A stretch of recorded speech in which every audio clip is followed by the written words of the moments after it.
you confess or you reveal that you've never met your late grandfather, and you're trying your best to revive his legacy or to restore his legacy.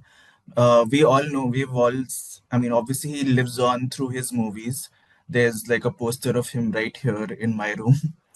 But I want to know about the man that he was, and what have you learned about him as a man through the stories of your relatives across all generations who've met him. No, What of is your course. sense of him?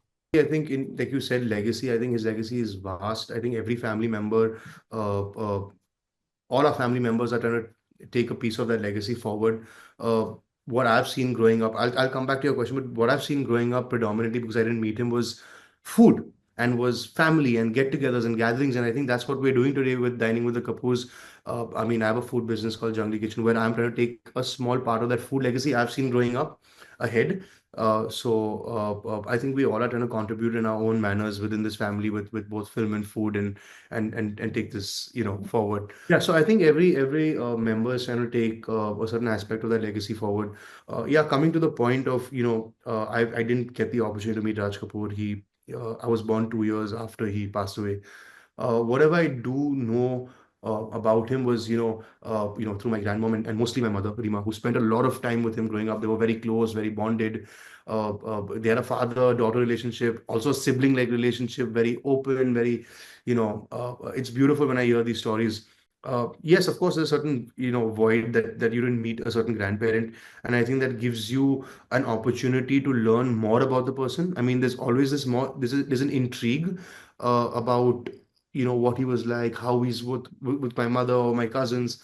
Uh, but I'm very privileged that he had so much work in cinema to kind of showcase us when we were kids, 3 and 4.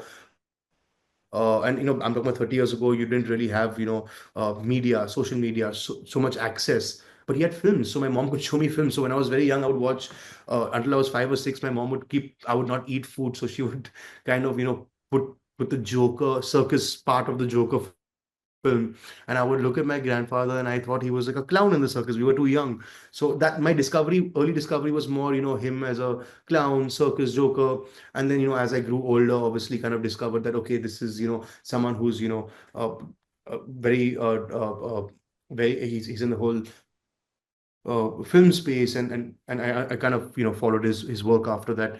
But I also through stories kind of I got to kind of understand that he was a really a big family man and so many different insights, and yeah, I mean it was lovely growing up with these stories.